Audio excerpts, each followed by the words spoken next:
Hello everyone, I am Harshita Rathore और मैं आप सभी का स्वागत करती हूँ लर्निंग टुगेदर पे। आई होप सब लोग बहुत अच्छे होंगे, बहुत बढ़िया होंगे, बहुत ज़बरदस्त होंगे।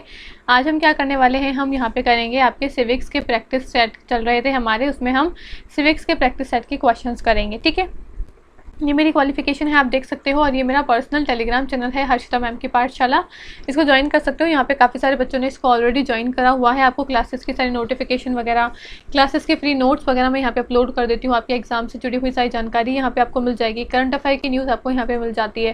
कहीं पर कोई वैकेंसी वगैरह आती है, वो सब कुछ मैं यहाँ पे अपलोड करती रहती हूँ। तो मेक श्योर कि आप इसको ज्वाइन कर लो। ठीक है, एक हमारा कॉमन टेलीग्राम चैनल है लर्निंग टुगेदर, इसको भी आज से ज्वाइन कर लेना। क्लासेस की सारी लिंक वगैरह आपको यहाँ पे मिल जाएगी, क्लासेस की सारी प्लेलिस्ट वगैरह आपको यहाँ पे मिल जाएगी। ठीक है, हम चलते हैं हमारे पहले क्वेश्चन की तरफ। पहला क्वेश्चन क्या बोलता है, जितने भी सवाल आपके सही होते हैं मुझे कमेंट करके ज़रूर से बताना कि मैडम मेरे इतने क्वेश्चन जो है वो सही हुए हैं। ठीक है, हमारा सबसे पहला क्वेश्चन जो है वो क्या बोलता है, the basic basis of difference between parliamentary and presidential system of government is, यानी कि पार्लियामेंट्री और प्रेसिडेंशियल फॉर्म ऑफ गवर्नमेंट जो होती है, इसमें बेसिक अंतर क्या होता है। संसदात्मक और अध्यक्षात्मक शासन प्रणाली में मूल आधार क्या है इसका, वो आपको बताना। भेद का मूल आधार क्या है, डिफरेंस का बेस क्या है, वो आपको यहाँ पे बताना है। किसके आधार पे हमने दोनों को अलग अलग बताया हुआ है, वो आधार क्या है। Method of election of the president, यानी कि राष्ट्रपति और अध्यक्ष के चुनाव की पद्धति के आधार पे दोनों अलग अलग है क्या। न्यायिक पुनरीक्षण की शक्ति के अनुसार, जुडिशियल रिव्यू की शक्ति के अनुसार दोनों अलग अलग है क्या। विधि निर्माण एवं वित्त में कांग्रेस की सर्वोच्चता, यानी कि supremacy of Congress in the law making finance के आधार पे दोनों अलग अलग है।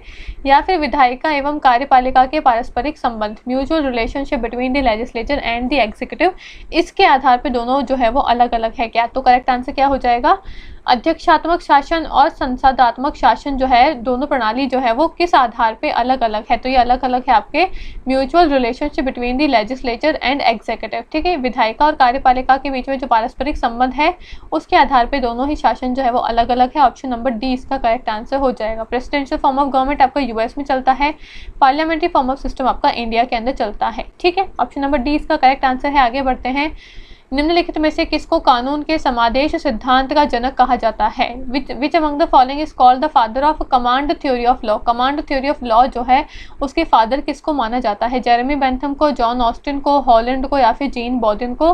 तो ऑप्शन नंबर सी हॉलैंड इसका करेक्ट आंसर है। हॉलैंड को हम क्या बोलते हैं, कमांड थ्योरी ऑफ लॉ, यानी कि कानून के समादेश सिद्धांत के जनक हम किसको मानते हैं, हॉलैंड को मानते हैं। आगे बढ़ते हैं, the theory of sovereignty was first propounded bye. संप्रभुता के सिद्धांत का सबसे पहले प्रतिपादन किसने किया था, बॉदिन ने, प्लेटो ने, लास्की ने, या फिर आपके अरस्तु ने। तो करेक्ट आंसर क्या हो जाएगा, बॉदिन जो है, जीन बॉदिन इसका करेक्ट आंसर है। इन्होंने क्या करा था, संप्रभुता के सिद्धांत का सबसे पहले प्रतिपादन करा था। सबसे पहले सॉवरेनिटी की थ्योरी जो है वो बॉदिन ने ही दी थी। ऑप्शन नंबर ए इसका करेक्ट आंसर हो जाएगा। ठीक है, आगे बढ़ते हैं, अगले सवाल पे क्या पूछा है, विच of the following is not correctly matched. इनमें से कौन सा सही सुमेलित नहीं है, वो आपको चूज करके बताना है। सबसे पहले बोला है हीडोनिस्टिक बेंथम, या फिर आपका जेएस मिल बहुल मतदान का निषेध करते हैं। कौन, मिल करते हैं। प्रोहिबिशन ऑफ प्लूरल वोटिंग का पॉजिटिव लिबर्टी के हीगल हैं, और थ्योरी ऑफ फिलोसोफर किंग के प्लेटो है। इनमें से कौन सा जो है वो सही ढंग से सुमेलित नहीं है, वो आपको चूज करके बताना है। तो ऑप्शन नंबर बी इसका करेक्ट आंसर है। Prohibition of plural voting JS Mill है, ये बिल्कुल सही बात नहीं है। बहुल मतदान का निषेध करते हैं, मिल नहीं। मिल तो क्या बोलते हैं, मिल तो है आपके, जेएस मिल जो है वो बहुल मतदान का निषेध नहीं करते हैं, इसको एक्सेप्ट करते हैं। ये तो बोलते हैं कि बहुल मतदान जो है वो होना चाहिए, प्लूरल वोटिंग जो है वो होनी चाहिए। तो मिल तो इसकी बात करते हैं, इसका निषेध तो नहीं करते हैं। तो ये कथन इसका सही रूप से सुमेलित नहीं है। बाकी हीडोनिस्टिक कौन है, बेंथम है, बिल्कुल सही बात है। जेरेमी बेंथम जो है वो आपके सुख एवं दुख गणक है, बिल्कुल सही कथन है। जेरेमी बेंथम क्या बात करते हैं, जेरेमी बेंथम बोलते हैं maximum happiness to maximum number of people. तो सुख और दुख के जो गणक है वो कौन है, आपके बेंथम है, इसको ही हम हीडोनिस्टिक बोलते हैं। और आपके पॉजिटिव लिबर्टी से हीगल आते हैं। हीगल जो है वो आपके सकारात्मक स्वतंत्रता से बिलोंग करते हैं।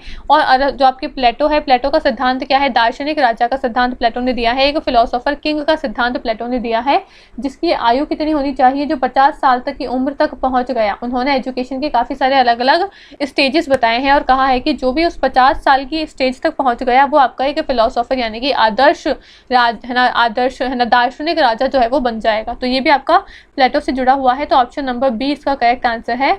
मिल जो है वो बहुल मतदान का निषेध नहीं करते हैं, ये कथन जो है वो सही ढंग से सुमेलित नहीं है। ऑप्शन नंबर बी इसका करेक्ट आंसर हो जाएगा। आगे बढ़ते हैं। Who among the following was the father of theory of limited sovereignty, सीमित संप्रभुता के सिद्धांत का जनक कौन है, लॉक, रूसो, स्पेंसर या फिर गार्नर। तो करेक्ट आंसर क्या हो जाएगा, जॉन लॉक जो है वो लिमिटेड सॉवरेनिटी की बात करते हैं। ऑप्शन नंबर ए इसका करेक्ट आंसर हो जाएगा। ठीक है, आगे बढ़ते हैं। In which theory is sovereignty considered as opposed to the indivisible monistic theory, किस सिद्धांत में संप्रभुता को अविभाज्य एकात्मक सिद्धांत के विरोध के रूप में माना जाता है, प्लूरलिज्म बहुलवाद में, नासिज्म नाजीवाद में, लिबरलिज्म उदारवाद में, एनार्किज्म अराजकतावाद में। तो करेक्ट आंसर क्या हो जाएगा, बहुलवाद में, प्लूरलिज्म के अंदर है ना संप्रभुता को अविभाज्य एकात्मक सिद्धांत के विरोध के रूप में माना जाता है, यानी कि प्लूरलिज्म के अंदर सॉवरेनिटी को माना जाता है opposed to indivisible monistic theory. Option number A pluralism बहुलवाद इसका करेक्ट आंसर हो जाएगा। ठीक है, आगे बढ़ते हैं। क्या बोला है, every state is known by the rights that it maintains, ये कथन किसका है, प्रत्येक राज्य उन अधिकारों द्वारा जाना जाता है जिनकी वह व्यवस्था करता है, ये कथन किसका है, आपका है ना जॉन लॉक का है, लास्की का है, ग्रीन का है या फिर जेएस मिल का है। तो ये कथन किसका है, ये कथन जो है वो टीएच ग्रीन कहते हैं। टीएच ग्रीन क्या कहते हैं, ऑप्शन नंबर सी इसका करेक्ट आंसर है। टीएच ग्रीन कहते हैं कि प्रत्येक राज्य उन अधिकारों द्वारा जाना जाता है जिसकी वह खुद व्यवस्था करता है। Every state is known by the rights that it maintain. तो option number C TH green इसका करेक्ट आंसर है। आगे बढ़ते हैं। क्या पूछा है, the most certain test by which we जज whether a country is really free is the amount of security enjoyed by minority, ये कथन जो है वो किसका है ना। क्या पूछा है यहाँ पे, सत्ता की उत्कृष्ट अभिलाषा ने स्वतंत्रता की आशा को लाइव एक्टन बना दिया है, ये कथन जो है वो किसका है, ये कथन आपका किसका है, ये कथन आपका लॉर्ड एक्टन का है, आपका ऑस्टिन का है, पोलैंड का है या फिर आपका लॉर्ड ब्रीज का है। तो करेक्ट आंसर क्या हो जाएगा इसका, ये कथन आपके लॉर्ड एक्टन का है। लॉर्ड एक्टन क्या बात करते हैं, लॉर्ड एक्टन बोलते हैं कि the most certain test by which we जज whether a country is really free is the amount of security enjoy by minority, यानी कि माइनॉरिटी जो होते हैं अल्पसंख्यक जो होते हैं, इसका हिंदी ट्रांसलेशन जो है वो सही ढंग से नहीं बताया हुआ है। यहाँ पे क्या बोला है, जो अल्पसंख्यक होते हैं, जो माइनॉरिटी जो है वो जितनी सिक्योरिटी एंजॉय करते हैं उसके आधार पे हम बता सकते हैं कि कौन सा कंट्री जो है वो फ्री है। ठीक है, ये कथन किसने बोला है, लॉर्ड एक्टन ने बोला है। ऑप्शन नंबर ए इसका करेक्ट आंसर हो जाएगा। आगे बढ़ते हैं।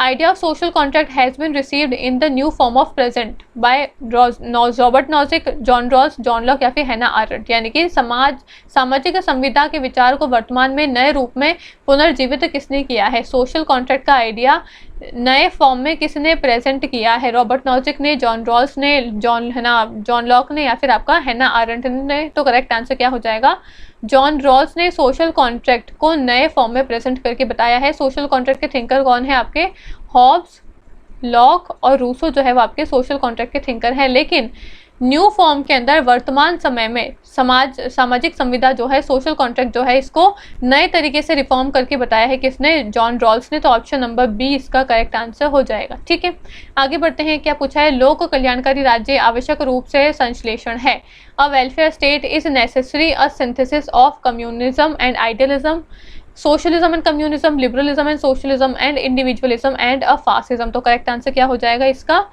लिबरलिज्म एंड सोशलिज्म, उदारवाद और समाजवाद इसका करेक्ट आंसर है कि उदारवाद और समाजवाद का लोक कल्याणकारी राज्य आवश्यक रूप से संश्लेषण है। Option number C liberalism and socialism is क्या है, is a necessary synthesis of welfare state. Option number C इसका करेक्ट आंसर है।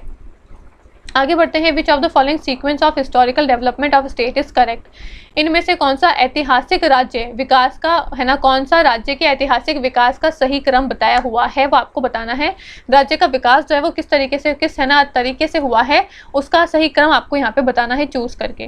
पूर्वी राज्य, सामंती राज्य, रोमन राज्य, राष्ट्र राज्य, यानी कि oriental state, feudal state, Roman empire और आपका नेशनल स्टेट। ठीक है, दूसरा बोला है सामंती राज्य, पूर्वी राज्य, रोमन राज्य, राष्ट्रीय राज्य, पूर्वी राज्य, रोमन स्टेट आपका है ना, feudal state, oriental state, Roman empire या फिर आपका नेशन स्टेट, या फिर आपका बोला है पहले आया था आपका है ना eastern Roman empire, feudal state या फिर नेशन स्टेट, यानी कि पूर्वी रोम राज्य आया था, फिर सामंती राज्य आया था और फिर आपका राष्ट्र राज्य आया था, या फिर आपका पहले आया था रोम राज्य, फिर पूर्वी राज्य, फिर राष्ट्र राज्य और फिर सामंती राज्य, यानी कि पहले आपको रोमन एम्पायर आया था, फिर ओरिएंटल स्टेट आया था, फिर फ्यूडलिज्म, फिर नेशनल स्टेट आया था, फिर आपका फ्यूडल स्टेट आया था। तो आपको यहाँ पे 4 बातें बताई हुई है। ओरिएंटल स्टेट बताया हुआ है, पूर्वी राज्य बताया हुआ है, एक आपको फ्यूडल स्टेट बताया हुआ है, सामंती राज्य बताया हुआ है, एक आपको रोमन राज्य बताया हुआ है, रोमन एम्पायर बताया हुआ है, एक आपको नेशन स्टेट बताया हुआ है, राष्ट्रीय राज्य बताया हुआ है। ये कौन से सीक्वेंस में आए थे, सबसे पहले कौन सा राज्य आया था, फिर कौन सा राज्य आया था, तो राज्य जो है वो किस प्रकार से आए थे, उसका सही क्रम जो है वो आपको यहाँ पे चूज करके बताना है। तो सही क्रम क्या होगा, अगर आपको कुछ भी नहीं पता है तो आप इस तरीके से देख सकते हो। नेशन स्टेट जो कॉन्सेप्ट है वो तो सबसे नया कॉन्सेप्ट है, सबसे रिसेंट का कॉन्सेप्ट है, ठीक है। और ये जो रोमन एम्पायर है इसको हम सबसे, रोमन ओरिएंटल एम्पायर जो है इसको हम सबसे पहले मानते हैं, फिर हम क्या मानते हैं, है ना, रोमन एम्पायर को मानते हैं, फिर हम फ्यूडल एम्पायर को मानते हैं और फिर हम नेशन स्टेट के कॉन्सेप्ट को मानते हैं। ऑप्शन नंबर सी इसका करेक्ट आंसर हो जाएगा। सबसे पहले आपका पूर्वी रोमन राज्य आया था, फिर आपका सामंती राज्य आया था, यानी कि सबसे पहले आपका ईस्टर्न रोमन एम्पायर आया था, फिर आपका फ्यूडल एम्पायर आया था और फिर आपका नेशन स्टेट का कॉन्सेप्ट आता है। ऑप्शन नंबर सी इसका करेक्ट आंसर हो जाएगा, ठीक है। आगे बढ़ते हैं अगले सवाल पे। नेक्स्ट क्वेश्चन क्या पूछा है आपसे, किसने राज्य की जगह रिपब्लिक शब्द को, है ना, प्रमुखता दी है। Who gave prominence to the word republic instead of state? State की जगह रिपब्लिक शब्द किसने यूज किया है, मैकियावेली, बोदिन, सबाइन या फिर आपके हॉब्स। तो करेक्ट आंसर क्या हो जाएगा इसका, बोदिन जो है इसका करेक्ट आंसर है। बोदिन ने राज्य की जगह रिपब्लिक शब्द को प्रमुखता दी है। ऑप्शन नंबर बी इसका करेक्ट आंसर हो जाएगा, ठीक है। आगे बढ़ते हैं। The word politics is derived from the word polis. ये कौन सा शब्द है, राजनीति शब्द की उत्पत्ति पॉलिस शब्द से हुई है। तो ये शब्द आपका ग्रीक शब्द है, आपका अंग्रेजी शब्द है, फ्रांसीसी शब्द है या फिर आपका लैटिन शब्द है। तो करेक्ट आंसर क्या हो जाएगा इसका, आपका करेक्ट आंसर हो जाएगा ये एक ग्रीक शब्द है। ऑप्शन नंबर ए इसका करेक्ट आंसर है। भाई पॉलिटिक्स जो शब्द है ये पॉलिस शब्द से आया है और ये पॉलिस शब्द आपका एक ग्रीक वर्ड है, ग्रीक शब्द है, ठीक है। ऑप्शन नंबर ए इसका करेक्ट आंसर है। आगे बढ़ते हैं, नेक्स्ट क्वेश्चन की तरफ चलते हैं। अगला सवाल क्या पूछा है, in which of the following book was the term welfare state first used. यानी कि कौन सी किताब में वेलफेयर स्टेट, कल्याणकारी राज्य जो है वो सबसे पहले सर्वप्रथम प्रयोग किया गया था, कौन सी किताब में। तो वो किताब का नाम बताना है। सिटीजन एंड सर्वेंट या फिर आपका, है ना, विटिजेंट एंड, है ना, वॉर्थिन या फिर आपका सिटीजन फ्लीट वॉर्थिन या फिर आपका विटिजेंट, है ना, नॉट वॉर्थिन। तो करेक्ट आंसर क्या हो जाएगा इसका, करेक्ट आंसर है आपका क्वेश्चन नंबर 50 जो है इसका करेक्ट आंसर क्या है, सिटीजन फ्लीट वॉर्थिन जो किताब है उसके अंदर सबसे पहले वेलफेयर स्टेट जो है आपका, है ना, कल्याणकारी राज्य का शब्द का उपयोग हुआ था सिटीजन फ्लीट वॉर्थिन किताब के अंदर। ऑप्शन नंबर सी इसका करेक्ट आंसर हो जाएगा। आगे बढ़ते हैं। John the author of the book power elite is, यानी कि जॉन पावर एलिट नामक ग्रंथ का, है ना, लेखक कौन है। जेम्स, है ना, बर्नहम है, बॉटमोर है, गैब्रियल आमंड है या फिर C.W. मिल्स है। तो करेक्ट आंसर क्या हो जाएगा इसका, C.W. मिल्स जो है उनकी किताब का नाम है the power elite. The power elite किताब जो है वो किसकी है, आपकी C.W. मिल्स की है। ऑप्शन नंबर डी इसका करेक्ट आंसर हो जाएगा, ठीक है। आगे बढ़ते हैं। The author of the grammar of politics is, grammar of politics किताब के लेखक कौन है, लॉर्ड ब्रीस है, हर्मन फिनर है, ऑस्टिन है या फिर आपके हैरोल्ड लास्की है। तो करेक्ट आंसर क्या हो जाएगा, हैरोल्ड लास्की की किताब का नाम है ग्रामर ऑफ पॉलिटिक्स, ठीक है। ग्रामर ऑफ पॉलिटिक्स किताब जो है वो हैरोल्ड लास्की की है। कौन से ईयर में आई है वो आप मुझे कमेंट करके जरूर से बताना। ऑप्शन नंबर डी इसका करेक्ट आंसर है। आगे बढ़ते हैं, अगले सवाल पे चलते हैं। क्या पूछा है, नागरिक कल्याण विधायक का ध्येय होना चाहिए, क्या होना चाहिए। What should be the aim of citizen welfare legislature. Citizen welfare legislation का एम क्या होना चाहिए, एम होना, सिटीजन वेलफेयर लेजिस्लेशन होना चाहिए, इसका एम क्या है। हॉब्स, प्लेटो, मार्क्स या फिर बेंथम। आई थिंक ये क्वेश्चन जो है वो थोड़ा सा, है ना, गलत तरीके से यहाँ पे आया है, आधा अधूरा सवाल है ये, तो इसको हम छोड़ देते हैं। आगे बढ़ते हैं। हीगल की द्वंद्वात्मक विधि क्या है, हीगल का डायलेक्टिकल मेथड जो है वो क्या है। To construct the science of politics, राजनीति के विज्ञान का निर्माण करना, ज्ञान की दार्शनिक विधि को स्वीकार करना। To accept the philosophical method of knowledge, तर्क, बात और वाद पर तर्क, है ना, मतलब यहाँ पे बोला है तर्क, बात और वाद पर देना कि प्राकृतिक विज्ञान की विधियां अपर्याप्त, सामाजिक विज्ञान की विधियां एक समान है। To urge that the method of natural science and inadequate and the method are inadequate and method of social science are similar. या फिर प्रतिवाद की समस्या सुलझाना, to solve the problem of antithesis. Hegel का जो डायलेक्टिकल मेथड है उसका है ना मतलब क्या है, जो द्वंदात्मक पद्धति है उसका मतलब क्या है, वो आपसे यहाँ पे पूछा है। तो उसका मतलब क्या है, उसका मतलब है प्रतिवाद की समस्या को सुलझाना, एंटीथीसिस की प्रॉब्लम को सुलझाना। ऑप्शन नंबर डी इसका करेक्ट आंसर है। हीगल जो है वो यहाँ पे डायलेक्टिकल मेथड की बात करते हैं, डायलेक्टिकल आइडियलिज्म की बात करते हैं। कार्ल मार्क्स ने डायलेक्टिकल मटेरियलिज्म की बात करी है, हीगल ने डायलेक्टिकल आइडियलिज्म की बात करी है। हीगल क्या बोलते हैं, हीगल बोलते हैं कि प्रतिवाद की समस्या को हमको सुलझाना है, एंटीथीसिस की प्रॉब्लम को सुलझाना है। कैसे सुलझाएंगे, ये यहाँ पे 3 शब्दों के बारे में बात करते हैं, थीसिस है ना, थीसिस, सिंथेसिस और एंटीथीसिस। ठीक है, एंटीथीसिस, थीसिस और सिंथेसिस की ये बात करते हैं। एंटीथीसिस है ना, थीसिस और सिंथेसिस की ये बात करते हैं। ये कहते हैं कि हमारे पास में एक विचार होगा, उसके बदले में कोई दूसरा विचार आएगा, उसके बदले में कोई तीसरा विचार आएगा, और ऐसे करके हमारे पास में जो बेस्ट विचार जो है वो आता जाएगा। तो ये है ना थीसिस, एंटीथीसिस और सिंथेसिस की बात कौन करता है, थीसिस, एंटीथीसिस और सिंथेसिस की बात करते हैं आपके हीगल, और यही इसका द्वंदात्मक विधि है। ऑप्शन नंबर डी जो है डायलेक्टिकल मेथड इसका करेक्ट आंसर हो जाएगा। ठीक है, आगे बढ़ते हैं अगले सवाल पे। Who is the author of the city of God. City of God जो किताब है इसके लेखक कौन है, मार्सिलो ऑफ पोडवा है, या फिर आपका मार्टिन लूथर है, सेंट ऑगस्टिन है, या फिर सेंट थॉमस एक्विनस है। तो आपको 2 के नाम में कंफ्यूजन हो सकता है, सेंट ऑगस्टिन या फिर आपके सेंट थॉमस एक्विनस। ठीक है, तो करेक्ट आंसर क्या है इसका, आपका करेक्ट आंसर क्या हो जाएगा, इसका करेक्ट आंसर है सेंट ऑगस्टिन जो है उनकी किताब है सिटी ऑफ गॉड। ठीक है, सिटी ऑफ गॉड किताब किसकी है, सेंट ऑगस्टिन की है। ऑप्शन नंबर सी इसका करेक्ट आंसर है। आगे बढ़ते हैं अगले सवाल पे, क्या पूछा है, according to Manu which of the following is not an organ of the state. Manu के अनुसार इनमें से कौन सा राज्य का एक अंग नहीं है, किंग, प्रीस्ट, मिनिस्ट्री या फिर ट्रेजरी, यानी कि राजा, पुरोहित, अमात्य या फिर कोष। मनु के अनुसार आपके राज्य के अंग कौन सा नहीं है इसमें से, वो आपको चूज करके बताना है। तो पुरोहित जो होते हैं, प्रीस्ट जो होते हैं, जो आपके पुजारी होते हैं, वो राज्य का एक अंग नहीं होता है, ये बताया है मनु ने। ऑप्शन नंबर बी इसका करेक्ट आंसर है। यहाँ पे कौटिल्य जो है, कौटिल्य ने भी अपनी सप्तांग थ्योरी दी है, जहाँ पे उन्होंने राज्य के 7 अंग बताए हैं। कौन कौन से अंग बताए हैं, आई होप आपने पढ़ लिया होगा, नहीं पढ़ा है तो मैं आपको बता देती हूँ। यहाँ पे स्वामी, अमात्य, दुर्ग, कोष, दंड, मित्र और जनपद। कितने हो गए, 1 2 3 4 5 6 7। ये 7 अंग जो है वो किसने बताए हैं, कौटिल्य ने बताए हैं। कौटिल्य की आपकी थ्योरी है सप्तांग थ्योरी। सप्तांग यानी कि सप्त यानी कि 7 अंग यानी कि ऑर्गन्स। ये कहते हैं कि राज्य के 7 अंग होते हैं, बहुत ज़्यादा इंपॉर्टेंट है ये 7 अंग राज्य को चलाने के लिए। और वैसे ही मनु ने भी अपने स्टेट के ऑर्गन्स बताए हैं, जिसमें इन्होंने पूछा है कि क्वेश्चन में कौन सा अंग राज्य का नहीं बताया है मनु ने। तो प्रीस्ट यानी कि पुजारी जो होता है, पुरोहित जो होते हैं, वो आपके मंदिर के होते हैं, तो वो राज्य का कोई अंग नहीं है। ऑप्शन नंबर बी इसका करेक्ट आंसर हो जाएगा। ठीक है, आगे बढ़ते हैं। क्या पूछा है, विच of the following ancient writer is called Machiavelli of India. निम्नलिखित में से प्राचीन लेखक में से किसको भारत का मैकियावेली कहा जाता है, कौटिल्य, शुक्र है ना, शुक्र, मनु या फिर बृहस्पति। तो करेक्ट आंसर क्या हो जाएगा इसका, कौटिल्य जो है, हम कौटिल्य को बोलते हैं मैकियावेली ऑफ इंडिया, यानी कि आपके है ना भारत के मैकियावेली हम कौटिल्य को कहते हैं। ऑप्शन नंबर ए इसका करेक्ट आंसर हो जाएगा। ठीक है, आपका है ना जो मैकियावेली है इनकी किताब है प्रिंस, और कौटिल्य जो है इनकी किताब है, कौन सी है इनकी किताब, इनकी किताब है अर्थशास्त्र। ठीक है, दोनों ही काफ़ी ज़्यादा हानिकारक जो है वो बताई जाती है। तो ऑप्शन नंबर ए इसका करेक्ट आंसर हो जाएगा। आगे बढ़ते हैं, आगे क्या बोला है, home did Gandhi consider his political गुरु। गांधी ने अपने राजनीतिक गुरु किसको माना है, तिलक को माना है, गोखले को माना है, MK रानडे को माना है, या फिर CR दास को माना है। तो आपके गोपाल कृष्ण गोखले जो हैं इनको गांधी ने अपने पॉलिटिकल गुरु माना है। ऑप्शन नंबर बी इसका करेक्ट आंसर हो जाएगा। ठीक है, आगे बढ़ते हैं अगले सवाल पे, which of the following is related to electoral reforms in India. इनमें से कौन सा इलेक्टोरल रिफॉर्म से जुड़ा हुआ है, तारकुंडे समिति, दिनेश गोस्वामी समिति, आपके वोहरा समिति, या फिर आपका इंद्रजीत गुप्ता समिति। तो करेक्ट आंसर क्या हो जाएगा 59 का। यहाँ पे पूछा आपसे, ये क्वेश्चन थोड़ा गलत दिया हुआ है, क्योंकि तारकुंडे समिति, आपकी दिनेश गोस्वामी कमेटी और आपकी इंद्रजीत गुप्ता कमेटी, ये सारी कमेटी जो है वो आपकी इलेक्टोरल रिफॉर्म से जुड़ी हुई है, यानी कि आपके है ना निर्वाचन सुधार से जुड़ी हुई है। यहाँ पे ये पूछा हुआ होगा कि इनमें से कौन सा भारत में निर्वाचन सुधार से संबंध नहीं रखता है। ठीक है, नहीं जो है वो यहाँ पे आप ऐड कर लेना, इनमें से कौन सा जो है वो इलेक्टोरल रिफॉर्म से जुड़ा हुआ नहीं है। तो ऑप्शन नंबर सी वोहरा समिति इसका करेक्ट आंसर हो जाएगा। वोहरा समिति आपकी 1993 के अंदर आई थी।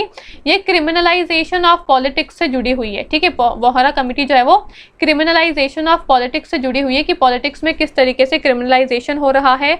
पॉलिटिकल लीडर्स जो है, पॉलिटिकल पार्टीज जो है वो क्रिमिनल्स को सपोर्ट करते हैं, अंडरग्राउंड वर्ल्ड जो है उसको सपोर्ट करते हैं, और पॉलिटिक्स में भी क्रिमिनलाइजेशन क्रिमिनलाइजेशन चल रहा है, तो क्रिमिनलाइजेशन ऑफ पॉलिटिक्स की बात करती है वोहरा समिति। बाकी आपकी तारकुंडे समिति आती है, एक आपकी दिनेश गोस्वामी समिति आती है, एक आपकी इंद्रजीत गुप्ता समिति आती है। ये सभी क्या बात करते हैं, इलेक्टोरल रिफॉर्म यानी कि निर्वाचन सुधार, भारत में निर्वाचन सुधारों के बारे में बात करते हैं। तो ऑप्शन नंबर सी इसका करेक्ट आंसर हो जाएगा। ठीक है, आगे बढ़ते हैं। अगले सवाल पे क्या पूछा है, प्रत्येक राज्य उस उद्देश्य की पूर्ति करता है जिसके लिए वह माना गया है, ये कथन किसका है। Every state fulfill the purpose for which it is considered to exist. Garner का है, ये सिजविक का है, यह है ना आपका अनविंसिल का है, या फिर ये आपका लास्की का है। तो करेक्ट आंसर क्या हो जाएगा इसका, ऑप्शन नंबर डी लास्की इसका करेक्ट आंसर है। लास्की क्या बोलते हैं, प्रत्येक राज्य उस उद्देश्य की पूर्ति करता है जिसके लिए वह माना गया है। ठीक है, आगे बढ़ते हैं। हु फर्स्ट क्लासिफाइड स्टेट, राज्य का वर्गीकरण सर्वप्रथम किसने किया था। एरिस्टोटल ने, मार्क्स ने, मैकियावेली ने, या फिर आपका ग्रीन ने।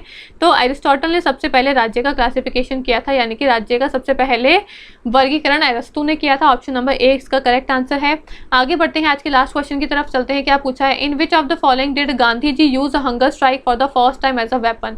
आपको यहाँ पे दिया हुआ है नॉन कॉपरेशन मूवमेंट, असहयोग आंदोलन, रौलत एक्ट, या फिर आपका अहमदाबाद मिल स्ट्राइक, या फिर आपका बारडोली सत्याग्रह। इन चारों में से पूछा है कि निम्नलिखित में से किसमें गांधी जी ने सबसे पहली बार हथियार के रूप में भूख हड़ताल का इस्तेमाल किया था। अब आपको पता होना चाहिए ये सारे कौन कौन से साल में आए थे। असहयोग आंदोलन कब आया, रौलत एक्ट कब आया, अहमदाबाद मिल स्ट्राइक कब आई, और बारडोली सत्याग्रह जो है वो कब आया, ये आपको पता होना चाहिए। ऑप्शन नंबर सी जो है अहमदाबाद मिल स्ट्राइक इसका करेक्ट आंसर है। अहमदाबाद मिल स्ट्राइक जो है वो आपकी 1920 में आती है। ठीक है, 1920 में अहमदाबाद मिल स्ट्राइक आती है। गांधी जी खुद जो है वो साउथ अफ्रीका से 1915 में आते हैं। 1916 में ये कुछ भी नहीं करते हैं। 1917 में ये क्या करते हैं सबसे पहले, वो आप मुझे कमेंट करके बताना, मैं आपको नहीं बताऊंगी। ठीक है, क्योंकि मैं भी देखना चाहती हूँ कि आपको कितनी सारी चीज़ें जो है वो पता है। तो 1920 के अंदर ये अहमदाबाद मिल स्ट्राइक करते हैं, और जिसके अंदर ये सबसे पहले भूख हड़ताल को एज अ हथियार के रूप में अपनाते हैं। ऑप्शन नंबर सी इसका करेक्ट आंसर हो जाएगा। ठीक है, तो ये थे हमारे आज के सारे क्वेश्चन, जहाँ पे हमने काफ़ी सारे क्वेश्चन को सॉल्व करे हैं। आई होप आपको सारे क्वेश्चन जो है वो अच्छे लगे होंगे, आपको सारा एक्सप्लेनेशन जो है वो समझ में आ गया होगा। ये मेरा पर्सनल टेलीग्राम चैनल है, ये हमारा कॉमन टेलीग्राम चैनल है, इसको ज्वाइन कर लेना। वीडियो अच्छी लगे तो इसको लाइक करना, शेयर करना, कमेंट करके जरूर से बताना कि आपको वीडियो जो है वो कैसी लगी। ठीक है, बाकी मिलते हैं अगले वीडियो में। Thank you so much.